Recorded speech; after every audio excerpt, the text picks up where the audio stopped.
And now, live at 12. ආයුබෝවන් ඔබ අදත් එක්වන්නේ ලංකාවේ අංක එකේ සමබර තොරතුරු ප්‍රකාශය ලයිව් ඇට් 12 සමගින්. අද ලයිව් ඇට් 12 තුලින් ඔබ හමුවන මම මංජුල වීරසිංහ.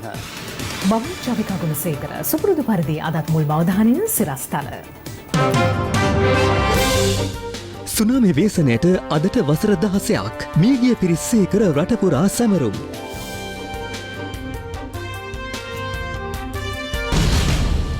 මෙරට සමස්ත කොවිඩ් ආසාදිතින් සංඛ්‍යාව 39782 දක්වා ඉහළට. ඊයේ දිනේත් ආසාදිතින් 551ක් සහ කොවිඩ් මරණයක්. ලොව කොවිඩ් ආසාදිතින් කෝටි 8 ඉක්මවයි. ඉතිහාසය වෙනස් කළ බැලුණය.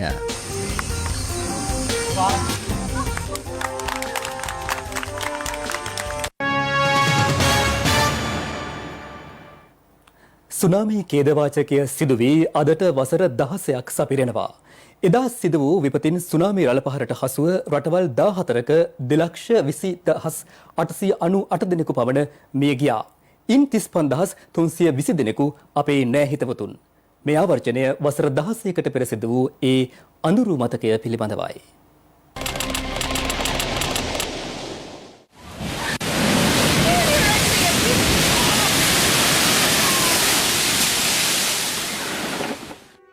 දෙදස් 4 වසරේ දෙසැම්බර් මස 26 වෙනිදා ඉන්දුනීසියාවේ සුමාත්‍රා දූපතාසන්නේ දරුණු භූකම්පනයක් සිදු වුණා. ලංකාවේ වේලාවෙන් හරියටම උදෑසන 6:58ට සිදු වුණු ඒ භූකම්පනය රිච්ටර් මාපකයේ සටහන් වුණේ ඒකක 9ත් ඉක්මවමින්. සුනාමි රළපහර අම්පාර සහ කල්මුනේ ප්‍රදේශවලින් අපේ රටට ඇතුල් වුණේ එදා උදේ 8:15ට. අඩි 30ක් 40ක් පමණ ඉහළට එසවුණු උදම් රළ රට තුළට පැමිණීමත් සමග සිදුවන්නට යන්නේ කුමක්දැයි කිසිවෙකුටත් සිතාගත නොහැකි වුණා. බොහෝ දෙනෙකුට ජීවිත බේරාගන්න ඉඩක් ලැබුණේ නැහැ. විනාඩි කිහිපයකින් ගොඩබිමත් මහා සාගරයක් බවට පත් වුණා.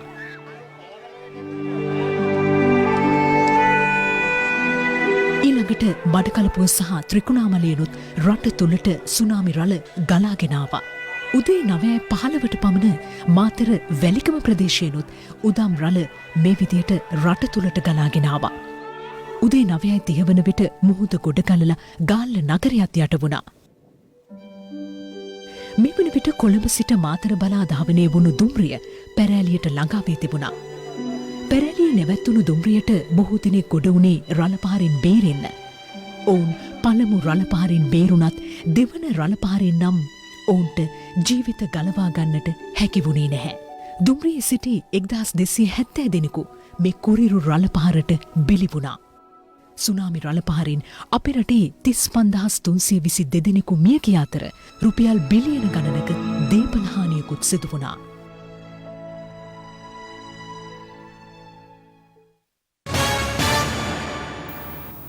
වසර 16කට පෙර ඇති වූ ඒ සුනාමි ව්‍යසනයෙන් මාතර කඹුරුගමුව ශ්‍රී සුභද්‍රාරාම විහාරය සම්පූර්ණයෙන්ම විනාශ වුණා.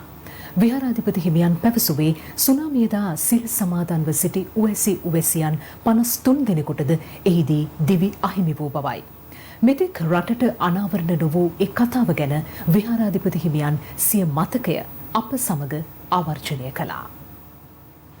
මාතර කඹුරුගමුව ශ්‍රී සුභද්‍රාරාම විහාරය අද මෙලෙස යළි ගොඩනැංවී තිබෙන්නේ වසර 16කට පෙර අද වෙනි දිනක සිදු වූ සුනාමි ව්‍යසනයෙන් සම්පූර්ණයෙන්ම විනාශ වීමෙන් අනතුරුවයි. පොහොය දිනක් වූ එදින විහාරස්ථානයේ සිල් සමාදන්ව සිටි උවැසියන් 53 දෙනෙකුට දිවි අහිමි වීම පිළිබඳව ඒ අඳුරු මතකය විහාරාධිපති හිමියන් යළි සිහිපත් කළා. එදා පුරපසළොස්වක පොහොය දවස. ඒකට පුරපසළොස්වක පොහොය දවසේ සිල් ඇත්තෝ මෙහි සිල් සමාදන් වෙලා හිටියා. ඒ සිල් සමාදන් වෙලා හිටපු අයගෙන් තමයි 53 දෙනෙක් මිය පරලොව ගියේ. අපි හාමුදුරුවෝ එදා හිටියේ 11 නමක්. හැබැයි එකම හාමුදුරුවෙකුටවත් හානියක් වුණේ නැහැ. එක හාමුදුරු කෙනෙක් එදා හිටියේ නැහැ. ඉතින් අපි හැම තැනම හෙව්වා ඒ හාමුදුරුවෝ. ඉතින් ගහගෙන ගියේ නැහැ කියන එක ඉස්සරහට දිව්වා කියන එක දැනගන්න ලැබුණා. ඒක නිසා අපි හැම තැනම හොයාගෙන යනකොට මගේ හිතවත් හාමුදුරු නම මට කතා කරලා කිව්වා ගාල්ලේ පන්සලක ඉන්නවා කියලා. ඒ පාර මම හොයාගෙන ගිහිල්ලා ඒ ගාල්ලේ පන්සලෙන් ඒ පොඩි ආරුත් එක්කන් ආවා. හාමුදුරුවෝ කාටවත් කිසිම හානියක් වුණේ නැහැ. ඌඩුවක දාලා හිටියේ බල්ලා ඌඩුව ගැලවෙලා ගිය නිසා බල්ලත් බේරුණා. MW ආර්යවති මහත්මියද එදින තමන් මුහුණ දුන් ඒ බිහිසුණු අත්දැකීම මෙලෙස විස්තර කළා. දානේ සූදානම් කරමින් සිටින අවස්ථාවේ අපි දානශාලාවෙන් පිටිපැත්තට ගියා. මූද පැත්තේ ඉඳලා රැල්ලක් එනවා පන්සලෙන් එළියට යන්න. ගොඩාක් වතුර ගලාගෙන එනවා. බලනකොට මූද ගොඩාක් උසට ඉස්සිලා ගලාගෙන එනවා. කරන්න කියන්න දෙයක් නැතුව අපි දුවගෙන ඉස්සරහට ඇවිල්ලා ඉඳලා මම ඊට පස්සේ කරන්න දෙයක් නැහැ. වතුර දන ඉස්ස ගාවට එනකන් ඉඳලා එන්න මූද ගොඩටම ගලාගෙන ඇවිල්ලා අපේ පන්සලේ ගොඩනැගිලි සියලු දේම බිමට කඩා වැටිලා ඊට පස්සේ අපිත් වතුරට වැටිලා මාව ගහගෙන ගිහිල්ලා මීටර් 150ක් විතර දුරින් පොල් ගහක එල්ල තමයි මගේ ජීවිතේ මම බේරාගත්තේ. සුනාමි ව්‍යසනයේ සිදු වූ අද දිනය ජාතික සුරක්ෂිතතා දිනය ලෙස 2005 වර්ෂයේ නම් කළ අතර සෑම වර්ෂයකම දෙසැම්බර් මාස 26 වෙනි දින මේ ව්‍යසනය සිහිපත් කරමින් විවිධ සැමරුම් උත්සව පැවැත්වෙනවා. 2004 වර්ෂයේ දෙසැම්බර් 26 වෙනි දින පෙරවරුවේ මෙම සුනාමි ව්‍යසනය සිදු වුණා.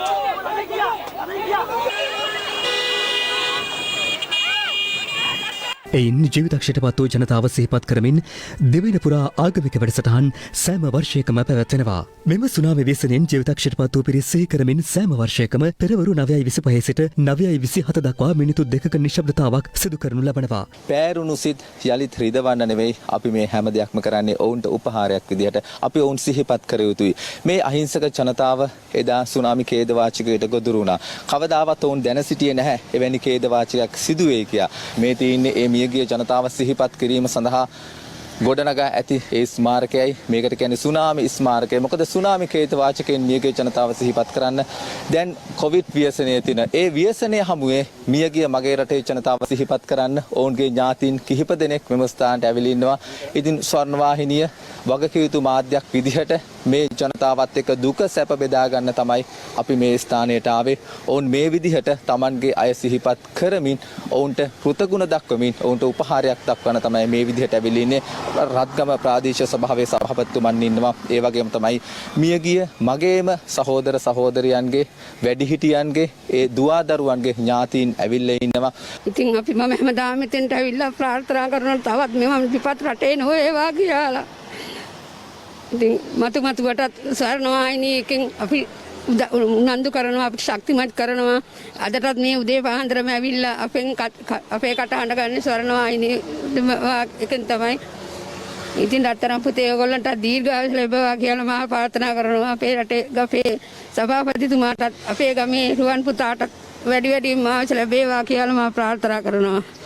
මෙවන් ඛේදවාචකයක් කවදාවත් සිදුවන්නට එපා. මියගිය මගේ රටේ සමස්ත ජනතාව වෙනුවෙන්ම අපි ඔවුන් සිහිපත් කරමින් තමයි මේ විදිහට පෑරලිය ප්‍රදේශයට ආවේ. ඉතින් අද දවසේ ඔබ ඔබේ ඥාතීන් සිහිපත් කරමින් ඒ ආගමනුකූලව ඒ කටයුතු සිදු කරනවා ඇති. ස්වර්ණවාහිනිය වෙනුවෙන් ස්වර්ණවාහිනිය මාධ්‍ය වෙනුවෙන් අපි ඔවුන් වෙනුවෙන් ඔවුන්ට උපහාර කරනවා. ඒ ආගමනුකූලව ඔවුන්ගේ ජීවිත වෙනුවෙන් ඒ ප්‍රාර්ථනාවන් කරනවා. ඒ වගේම තමයි චන්දන මේ වන විට තුවාල ලබා විවිධ තාඩන පීඩනවලට ලක් වෙලා එදා සුනාමි ඛේදවාචකයේ අමිහිරි මතකයන් සමග ජීවත් වන මගේ රටේ ආදරණීය ජනතාවට නිදුක් නිරෝගී සුවය ප්‍රාර්ථනා කරන ගමන් තවත් මෙවැනි වූ සිදුවීම් ඛේදවාචකයන් මගේ රට තුල හෝ ලෝකයේ තුල කිසිදු දිනක වාර්තා නොවේවා කියලා ප්‍රාර්ථනා කරමින් චන්දන ඔබට සම්බන්ධතාවය ලබා දෙනවා. ඉතින් අපි දැන් පෙරෑලිය ප්‍රදේශයට ආව. චන්දන ඔබ සඳහන් කර පරිදි දුම්රියක් මෙම ස්ථානයේ දුම්රියේ ගමන්ගත් මගීන් එක්ක ඒ උදම් රළට ගොදුරු වුණා. 1270ක් මගීන් මෙම ස්ථානයේදී අපෙන් සමුගෙන ගියා. ඒ වගේම තමයි මේ ප්‍රදේශයේ පෙරෑලිය ප්‍රදේශයේ මගේ අහිංසක ජනතාව 249ක් මේ සුනාමි උදම් රළට බිලි වුණා. මේ විතරක් නෙවෙයි. අදින් වසර 16කට පෙර උදම් රළ තුල සැඟවී ගිය අපේම මිනිසුන් සමරා දිගහැරෙන විනාඩි 2ක නිහඬියාවට ස්වර්ණවාහිනියේ මේ එක්වීමද ඔවුනට උපහාරයක්ම වේවා. රාජ්‍ය සහ පෞද්ගලික කාර්යාල මෙන්ම සියලු වැඩවීම සහ අනිකුත් ස්ථානයන්හි රැඳී සිටින ජනතාව සුනාමියෙන් මියගිය පිරිස සැමරීමට අදත් මෙලෙස එක් වුණා.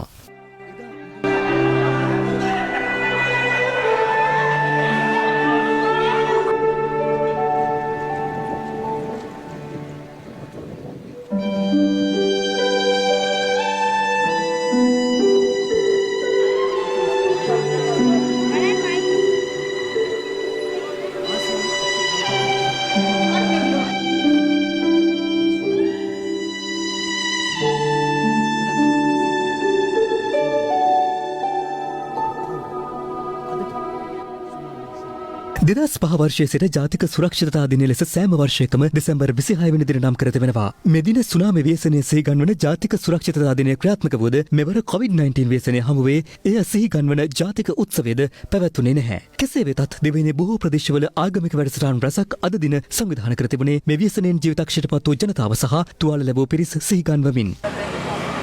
තමන්ගේ ඥාතීන් බැහැ දකින්නට හිතමිතුරන් බැහැ දකින්නට නොයෙක් ප්‍රදේශවලට ගමන් කරමින් සිටින අතරතුර ඒ සුනාමි ඛේද වාක්‍යයට ගොදුරුණා.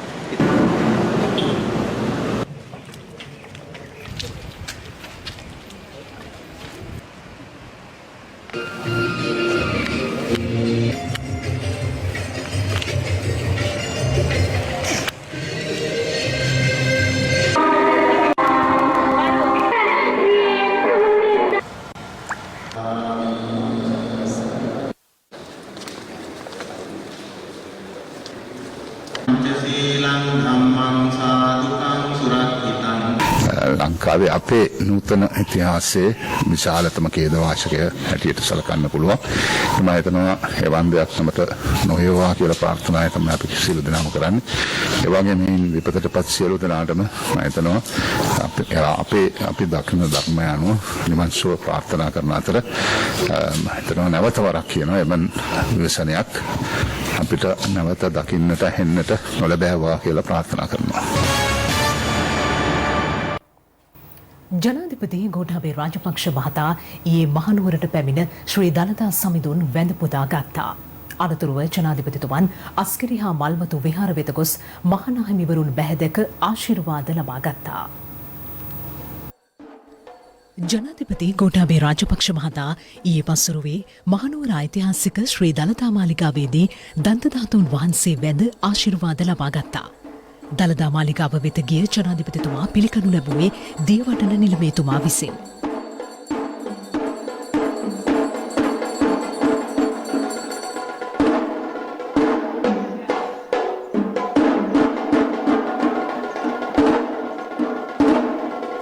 අනතුරුව මල්වතු පාර්ශවයේ මහානායක අතිපූජ්‍ය තිබ්බටුවාවේ ශ්‍රී සුමංගල නාහිමිපාණන් වහන්සේ බැහැදුටු ජනාධිපතිතුමා උන්වහන්සේගේ සුවදුක් විමසා සිටියා.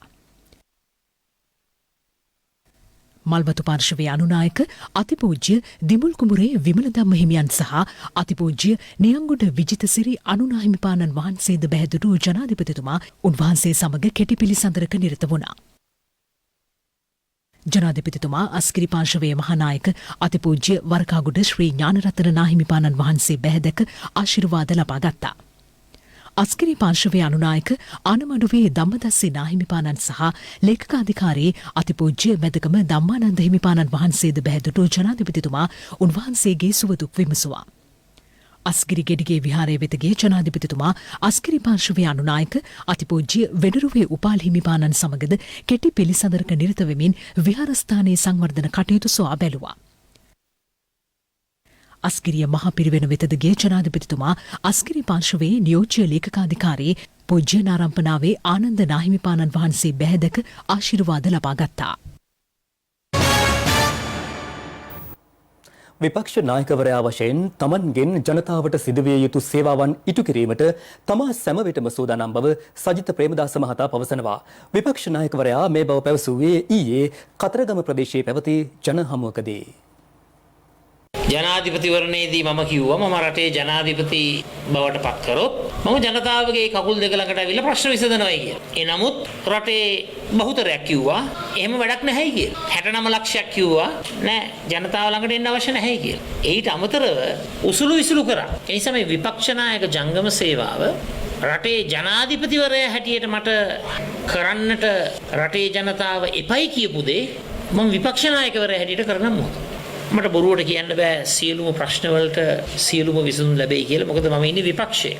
නමුත් විපක්ෂයේ නායකයා හැටියට තමුන්නාන්සලාට මගෙන් ඉටුවිය යුතු කළ හැකි දෙයක් තියෙනවා නම් ඒ උපරිමය කරන්නට මම සැදී පැහැදී සිටිනවා කියන එක මේ අවස්ථාවේ කියන්න කැමතියි. ලොව සමස්ත කොවිඩ් ආසාදිතයින් සංඛ්‍යාව අද කෝටි 8 ඉක්මවා ගියා. කෙසේ වෙතත් මින් කෝටි 5 මාරක පමණ පිරිසක් සුවය ලබා ඇති බවයි සෞඛ්‍ය බලධාරීන් පවසන්නේ. මේ අතර මීට දින කිහිපයකට පෙර බ්‍රිතාන්‍යයෙන් වාර්තා වුණු නව කොරෝනා වෛරස් ප්‍රභේදය ආසාදිත වූවන් ප්‍රංශයෙන් සහ ජපානයෙන්ද වාර්තා වන බව අද විදේශ මාධ්‍ය වාර්තා කළා. ඒ සමගින් ලොව පුරා කොවිඩ් ව්‍යාප්තිය පිළිබඳවයි මේ විමසා බැලීම. ලොව කොවිඩ් ව්‍යාප්තිය අතින් තවමත් පෙරමුණේ පසුවන ඇමරිකාවෙන් ඊයේ වාර්තා වූ නවාසාදිතින් සංඛ්‍යාව 98,000කට ආසන්න සංඛ්‍යාවක් බවයි එරට සෞඛ්‍ය බලධාරීන් පවසන්නේ. කෙසේ වෙතත් ඊයේ දිනේදී ඇමරිකාව ඇතුළුව ලොව බොහෝ රටවලින් වාර්තා වූ නවාසාදිතින් සංඛ්‍යාවේ යම් අඩුවීමක් පෙන්නුම් කිරීම විශේෂත්වයක්. මේ අතර පසුගියදා බ්‍රිතාන්‍යයෙන් හඳුනා ගැනුණු කොරෝනා වෛරසයේ නව ප්‍රභේදය ආසාදිත වූවන් මුල්වරට ප්‍රංශයෙන් මෙන්ම ජපානයෙන්ද වාර්තා වන බව විදේශ මාධ්‍ය පවසනවා. මෙම තත්ත්වය මත එංගලන්තයෙන් ඇමරිකාවට පැමිණෙන ජනතාව කොවිඩ් පරීක්ෂණයකට යොමු වීම අත්‍යවශ්‍ය කරුණක් ලෙස සෞඛ්‍ය බලධාරීන් දැනුම් දී ඇති බවයි වාර්තා වන්නේ. නව කොවිඩ් රැල්ලත් සමග හොංකොං රාජ්‍යයෙන් මෙන්ම දකුණු කොරියාවෙන්ද වාර්තා වන දෛනික ආසාදිතයින් සාපේක්ෂව ඉහළ යාමත් සමග කොවිඩ් නීති දැඩි කිරීමට එම රටවල බලධාරීන් පියවරගෙන තිබෙනවා. මේ අතර තම රටවල් තුළ කොවිඩ් ව්‍යාප්තිය පාලනය වෙනුවෙන් ජර්මනිය, ඉතාලිය සහ ප්‍රංශය හෙට සිට එන්නත් කරන වැඩපිළිවෙල ආරම්භ කිරීමට නියමිත බවයි වාර්තා වන්නේ. මේ අතර කොවිඩ් මර්ධනය වෙනුවෙන් නිෂ්පාදිත එන්නත් ලොව සැමට එක හා සමානව ලබා දිය යුතු බව ඊයේ වතිකානයේ පැවති විශේෂ නත්තල් දේව මෙහෙයට එක්වෙමින් ශුද්ධෝත්තම ෆ්‍රැන්සිස් පාප් වහන්සේද අවධාරණය කර ඇති බව විදේශ මාධ්‍ය පවසනවා. දැන් තවත් දේශීය පුවත් කිහිපයක්. COVID-19 ආසාදිතයින් 551 දෙනෙකු ඊයේ වාර්තා වීමත් සමග මෙරටින් හඳුනාගත් සමස්ත COVID-19 ආසාදිතයින් සංඛ්‍යාව 39782ක් දක්වා ඉහළ ගියා. ඊයේ තවත් COVID-19 ආසාදිත මරණයක් වාර්තා වූ අතර ඒ අනුව මෙරට සිදුව ඇති සමස්ත මරණ සංඛ්‍යාව 186ක්. අක්කරේ පත්තුව ප්‍රදේශයේ පදිංචි COVID-19 ආසාදිත 54 හැවිරිදි පුද්ගලයෙකු මිය ගොස් ඇති බව රජයේ ප්‍රවෘත්ති දෙපාර්තමේන්තුව ඊයේ වාර්තා කළා. ඔහු කිසියම් රෝගී තත්ත්වයක් හේතුවෙන් අක්කරේ පත්තුව මූලික රෝහලට ඇතුළත් වී ඇති අතර එහිදී ආසාදිතයෙකු ලෙස හඳුනා ගැනීමෙන් පසු මඩකලපුව ශික්ෂණ රෝහලට මාරු කර යවා තිබෙනවා. ඔහු පසුගිය 24 වෙනිදා එම රෝහලේදී මිය ගොස් ඇති අතර මරණයට හේතුව ලෙස දක්වා ඇත්තේ COVID-19 ආසාදනය නිසා ඇති වූ උග්‍ර හෘද ආසාදනයක්. මේ අතර ඊයේ මෙරටින් හඳුනාගත් COVID-19 ආසාදිතයින් 551 දෙනාගෙන් 300 දෙනෙකුම වාර්තා වී ඇත්තේ කොළඹ දිස්ත්‍රික්කයෙන්. ඉන් ආසාදිතයින් වැඩිම සංඛ්‍යාවක් වාර්තා වී ඇත්තේ බොරැල්ල ප්‍රදේශයෙන් වන අතර එම සංඛ්‍යාව 87ක්. කොම්පඤ්ඤවේදියෙන් ආසාදිතයින් 30ක්, කිරුළපනින් ආසාදිතයින් 29ක්, මරදාන කොළඹ 13 සහ මට්ටකුලිය ප්‍රදේශවලින් ආසාදිතයින් 21 දෙනා බැගින් හඳුනාගෙන තිබෙනවා. මේ අතර ගම්පහ දිස්ත්‍රික්කයෙන් ආසාදිතයින් 52 දෙනෙකු වාර්තා වී ඇති අතර කළුතර දිස්ත්‍රික්කයෙන් ආසාදිතයින් 37 දෙනෙකු වාර්තා වී තිබෙනවා. අනෙක් ආසාදිතයින් 162 දෙනා දිවයිනේ සෙසු දිස්ත්‍රික්කවලින් වාර්තා වී ඇති බවයි COVID-19 පැතිරීම වැළැක්වීමේ ජාතික ක්‍රියාන්විත මධ්‍යස්ථානය පැවසුවේ. ඒ අනුව මිනුවන්ගොඩ පෑලියගොඩ COVID-19 පකුරට අදාළව හඳුනාගෙන ඇති සමස්ත ආසාදිතයින් සංඛ්‍යාව 36077ක්. ඉන් 27931 දෙනෙකු මේ වන විට පූර්ණ සුවය ලබා රෝහල් වලින් පිටත්ව ගොස් තිබෙනවා.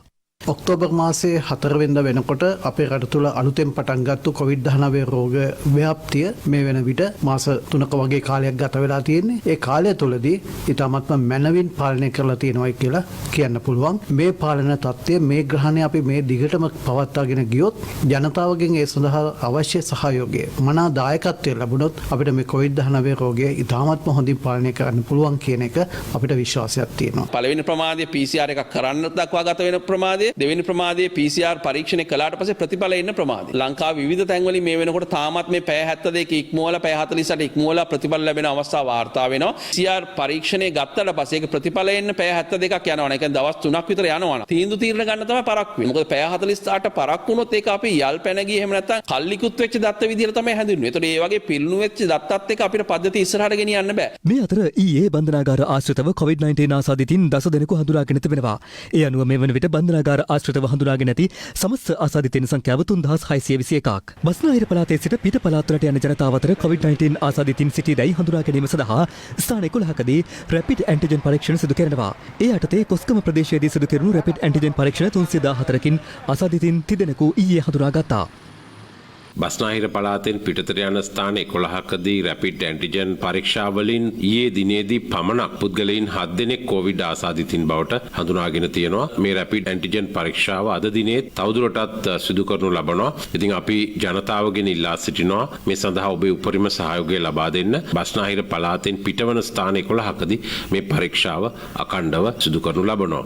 විශේෂයෙන්ම මුහුණු ආවරණ නොපැළඳී ඒ වගේම දුරස්ථභාවය තබා නොගත් පුද්ගලයන් 35 දෙනෙක් පමණ පසුගිය පැය 24ක කාලය තුල අත්අඩංගුවටගෙන තිබෙනවා. පසුගිය ඔක්තෝබර් 30 වෙනිදා සිට මේ දක්වා කාලය තුල අත්අඩංගුවටගත් මුළු සංඛ්‍යාව 1829ක් වෙනවා. මේන් 1700කට පමණ මේ වන විට නඩු පවරා තිබෙනවා. ඒ වගේම අධිකරණයෙන් වැඩිකරුවන්ට දඩ නියම කර තිබෙනවා. අද සෙනසුරාදා දිනය, හෙට ඉරිදා දිනය, සති අන්තය ඔබ විවේකයේ ගත කරන්න පුළුවන්. කෙසේ වෙතත් සෑම විටම නිරෝධායන රීතිවලට අනුගතව කටයුතු කරන්න. සව සාද සියල්ල ඔබේ පවුලේ අයට, ඔබේ පරිශ්‍රයයට පමණක් සීමා කරමින් කටයුතු කරන්න. මේ වන විට බස්නාහිර පළාතින් පිටත්ව යන පුද්ගලයන් ඉලක්ක කර සිදු කළ රැපිඩ් ඇන්ටිජන් පරීක්ෂණ වලින් හඳුනාගෙන ඇති සමස්ත ආසාදිතයින් සංඛ්‍යාව 41ක් බවයි යුද හමුදාපති ලුතනන්ට් ජෙනරාල් ශවේන්ද්‍ර සිල්වා මහතා පැවසුවේ.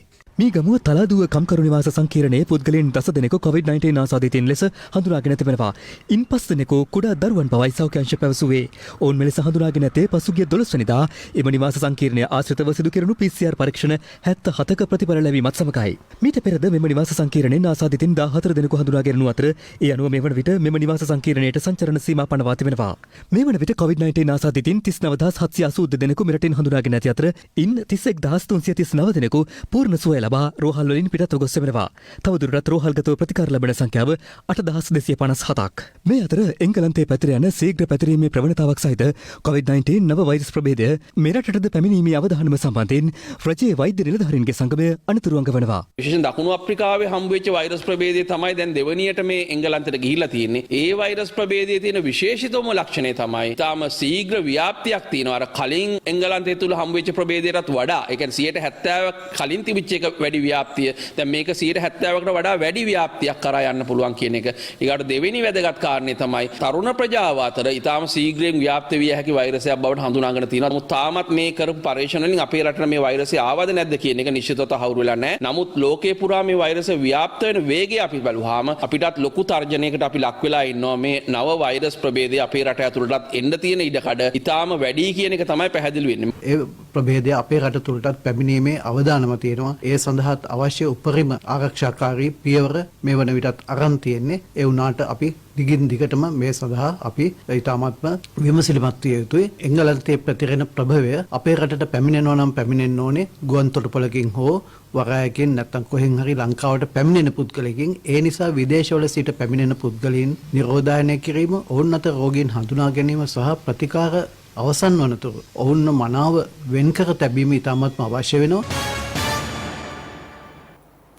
COVID-19 වසංගතය හේතුවෙන් මේ යන පුද්ගලයන්ගේ දේහ ආදාහනය කරනවාද භූමදානය කරනවාද යන්න සම්බන්ධයෙන් පක්ෂ විපක්ෂ දේශපාලඥයින් දැක්වූ අදහස් කිහිපයක් දැන්. කොරෝනා මරණ ආදාහනය කරනවද භූමිදානය කරනවද කියන එක තීන්දුව ගන්න ඕන දේශපාලන පක්ෂවත්, දේශපාලන ආයතනවත්, දේශපාලඥයත් නෙමෙයි. ඒ පිළිබඳ සෞඛ්‍ය විද්‍යාත්මක තීන්දුවක් ගන්න ඕනේ. ඉතින් එහෙනම් මේ රෝහල් වල අපද්‍රව්‍ය එහෙම නැත්නම් බැහැර කරන ජලයෙන්ුත් කොරෝනා පැතිරෙන්න ඕන. නමුත් ආණ්ඩුව කටයුතු කරන්නේ අර තමන්ගේ හෙළුව වහගන්න මරණයකදී දෙන්න ඕන අවසන් ගෞරවය දෙන්නේ නැතුව මරණයකදී තරක් කඩිනමින් කටයුතු කරන ආණ්ඩුව. විපක්ෂය බොරදියේ මාළු බාන්න හදනවා. ඒගොල්ලෝ මේ කොවිඩ් මර්ධනය සඳහා මෙතෙක් ආපු කිසිම ප්‍රශ්නකදී වචනයක් කතා නොකර නිකන් ඉඳලා ඊට පස්සේ මේ මලසිරුරු සම්බන්ධ ප්‍රශ්නෙට විතරක් සමග ජන බලවේගය අත ගහලා තියෙන. වඩා ප්‍රමුඛතාවය දී යුතු තියෙන්නේ මිනිසුන්ගේ ජීවිත ආරක්ෂා කරන්න. මම හිතනවා මුස්ලිම් සමාජයේ ලෑස්ති විද්‍යාත්මක නිගමනයන් වලට එකඟව යම්කිසි තීරණයක් ඇවිල්ලා තියෙනවා නම් මේක අපේ සමාජයට හොඳ නැහැයි කියලා ඒ වගේ තීන්දුවකට අපි හිස නමනවා, ගරු කරනවා. මේක එහෙම පදනමක් නැති තීන්දුවක්. සෞඛ්‍ය අංශ කියනවා නම් භූමදාන කරන්න එපයි කියලා. ඒක ස්වර්ගයට යන්න අහේතුවක් වෙන්නේ නැහැ. ඒක දිව්‍ය ලෝකයට යන්න අහේතුවක් වෙන්නේ නැහැ. දැන් සිංහල අපි පමණෙක් භූමදාන කරනවා, පමණෙක් පුච්චනවා. නරකාදිර කියලා ගියාම අහන්නේ ඔබ මේ පුච්චල දාපේ බිම නැත්තම් මහ පොළොවේ වල්ලාලා දාවි කියලා. එතුමාගේ පක්ෂය දැන් ලංකාවේ දේශපාලනයේ භූමදාන වෙලා ඉවරයි. අනිකුත් ඔය සමගි ජන බලවේග දැන් නම් භූමදාන වෙලා භූමදාන වේගන යනවා. එක්සත් ජාතික පක්ෂය නම් ආදාහන වෙලා තියෙන දේශපාලනේ. ඒ නිසා මේ බංකොලොත් දේශපාලන පක්ෂ උත්සාහ කරන්නේ මේ මුස්ලිම් ජනතාවගේ අයිතිය ලබා දෙන්න නෙමෙයි. මුස්ලිම් ජනතාවගේ කඳුළු අරගෙන ඒගොල්ලන්ගේ මලමිනී ටික අරගෙන ඒගොල්ලන්ගේ බඩ වඩා ගන්න. වායුගෝලයේ පවතින සංඝටක පිළිබඳ දත්ත ලබා ගැනීම සඳහා අත්හදා බැලීමේ බැලුනයක් ගුවනට යැවීම අද පෙරවරුවේ සිදු කෙරුණා. ඒ මෙරට රාජ්‍ය හා පෞද්ගලික විශ්වවිද්‍යාල 18ක සිසුන්ගේ සහභාගීත්වයෙන්. මෙරට ඉතිහාසයේ පළමු වරට වායුගෝලයේ පවතින විවිධ සංඝටක පිළිබඳ දත්ත ලබා ගැනීම සඳහා අත්හදා බැලීමේ බැලුනයක් ගුවන්ගත කිරීම අද පෙරවරුවේ සිදු කෙරුණේ දඹුල්ල ඩී.එස්. සේනානායක විදුහල් පරිශ්‍රයේදී. ඒ මෙරට විශ්වවිද්‍යාල 18ක සිසුන්ගේ සහභාගීත්වයෙන්. විශේෂයෙන් මේ ඒරෝස්පේස් එන්ජිනියරින් පැත්ත තමයි මේක ටච් වෙන්නේ. මේ බැලුන් එක සාර්ථක වුණා. ශ්‍රී ලංකාවේ තියෙන අලුත් පියවරක් අපි ඉදිරියට තබුවා වගේ තමයි. උඩකට ගිහිල්ලා එයා පොකට් එකක් ගත්තොත් මොන වගේ දූෂිත වායුද තියෙන්නේ, මොන වගේ පරිමාණ වලින්ද තියෙන්නේ. අන්න අපිට බලා ගන්න පුළුවන්. හොඳ මේ ප්‍රායෝගික අත්දැකීමක් එන්න පුළුවන් අපිට සැටලයිට් එකක් ලොන්ච් කරගන්න. මෙම විශේෂ බැලුනය කිලෝමීටර් 40ක් පමණ ඉහළ අහසට ගමන් කර වායුගෝලයේදී එය පුපුරා ගොස් ලබාගත් දත්ත සමග පැරිෂුටයක් ආධාරයෙන් පොළවට පතිත වන බවයි එම සිසුන් පවසන්නේ.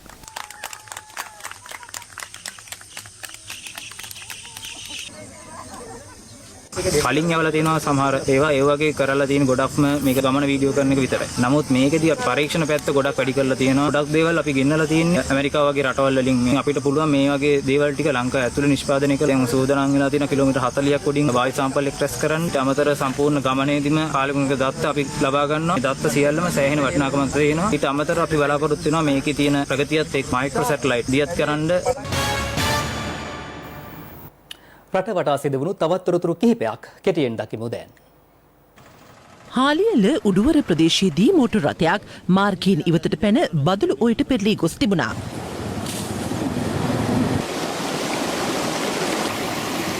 මෙම මෝටර් රථයේ වෛද්‍යවරයෙකු ගමන් කර ඇති අතර එම අනතුරින් ඔහුට තුවාල සිදු වී නොමැති බවද ඇල්ල පොලිසිය පැවසුවා.